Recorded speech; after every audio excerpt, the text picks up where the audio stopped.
to all of my friends. This is her 2 cents, and I'm holding on to this because it just didn't clip well onto my shirt, and all my hair was like causing this weird sound on it, this like crinkling paper sound. So we're gonna hold this today. And whoa, today is a great day. I just thought you might like to do some treasure hunting with me. What I'm going to do is look through some nickels. I have a whole pile of nickels, and I have 2 rolls of nickels. So I thought we'd just go through and see if we can find the fabled 2024 nickel, which is a gem which everybody wants because there's low mintage. Now, is this a going to be a super valuable nickel? I don't know. Because everybody's collecting it and they're putting it away, that means it's going to be in perfect condition and there's going to be a lot of them in the future. So it's weird. So even though there are few, we'll be flush with really good ones. So I don't know. Like I saw somebody who got a whole box of them, like a box of rolls, and they were all 2024. And they're putting them away for their kids, which is amazing. But it also means there's just going to be a lot on the market. So possibly, I don't know. Not making predictions, but I am just thinking about it, right? So anyways, it's like the bicentennial quarter. Like the people just took them right out of circulation because they loved it, which means there's a ton on the market that are in really good shape. So their value is not super strong because of that. So it's a whole combination of factors, but we're still going to look for that. Also, we are going to try and complete this really cool 2004 2005 set.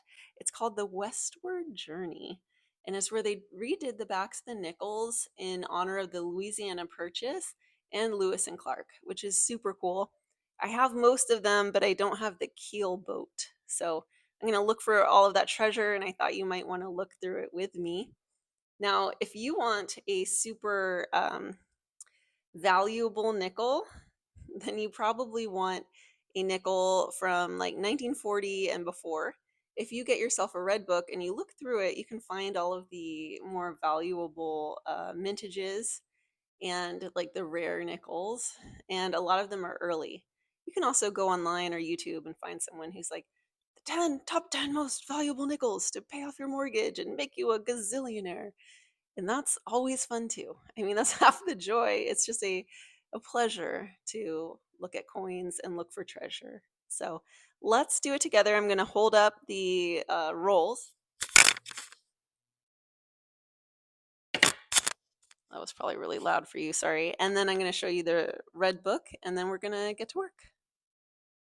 So this is the red book, and these are the nickels we're looking for: the piece metal, the keel boat, American bison, and ocean in view. I actually have the ocean in view, the bison,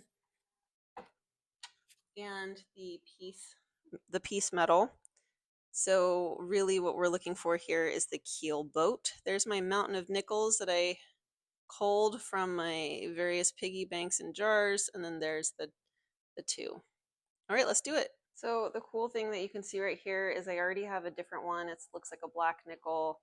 There's some sort of black nickel from the 50s. I'm not sure what that is. We'll see. Yeah, let's open this up. So this is just it's a 1990 nickel, and it's just really dirty, which is crazy. So we got 2 cool nickels out of roll number 1. We got the American bison right there, and then we got the ocean in view. So very awesome. I do own these, but these are a little bit nicer than the ones that I own, so that's really great. I also took the nickels and I put them into decades so that I can, if there's like a cool error, I can look it up later in my decades. This is just falling apart in my hand. So nothing interesting to note right away. But we'll see as we go through it. So Eureka, I got the keel boat, yay!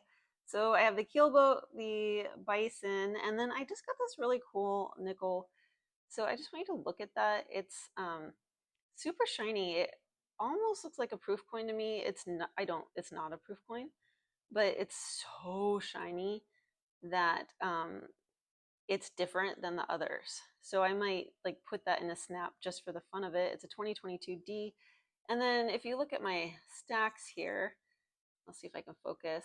So I got a lot from the 2000s, a ton of the 90s, and then the last one is the 60s. And then I got these two odd balls that I'm going to show you.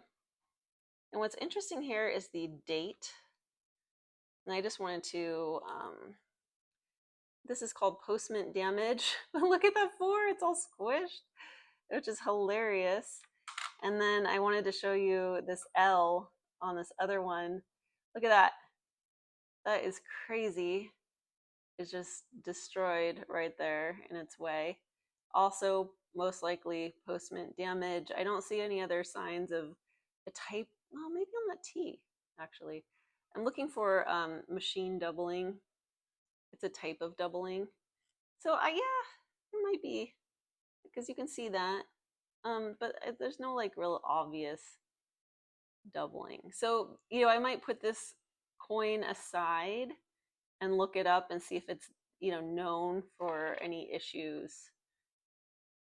It's a little rough, right? And then you check the back. It's definitely a worn coin. I bet there's no steps. No steps. So, yeah. And then look at that. Destroyed. Fun. And then I'm not sure if this will come across, but some of the coins look frosted and some don't. So the 2020 coin down below looks frosted, and then the 2023 coin does not. So maybe my guess, I don't know. I would guess the 2023 coin had more pressure applied. I don't really know how they make these different looks, but that's another interesting variation to think about. Next, I'm going to go through the little piles of nickels, and I'm going to just sort them by decade, see if we can find anything of interest. So this is a very weird nickel where most of the front is not there, but the word Liberty is really strong. You can still see Jefferson, but if you look at it on the microscope, I don't know, just a lot of his face is gone, and then the letters are really strong. And like Liberty, look how that pops, and the face is just not there. So I would have called it postment damage, but it's just weird that Liberty is there, and then his face is perfectly like not there. So maybe it's just a giant grease that did it. But I'm going to take this nickel and put it aside to check later, see if anyone else came across something similar. And this is a second one where his face is just really weak. So I don't know. Set that aside too. Okay, I have everything organized wonderfully so, according to decade, in a Scrooge McDuck style. And as you will see, I got the entire Westward journey. Yay! I did not get a 2024 nickel. Not a surprise, but kind of a bummer. I'm going to put the Westward journey ones in their little spots. And yes, I have old hands. I'm growing up. I'm old. There we go. Isn't that beautiful? So cool. Yay. Thank you for going on this journey with me. So that was fun. Just like, going through your coin sets. It's not like this is a super substantial video, but it's a fun treasure hunting video. And it's exactly what you could do. You could just buy some nickels. It's $2 a roll and go treasure hunting. And then the cool thing about having them designated by decade is now I can go through and look for the errors and doubling and the important coins in my book, and then I'll look for them in the correct decade, see if I've got them. So super fun. Thank you for going on this journey with me, and have a great day. Bye.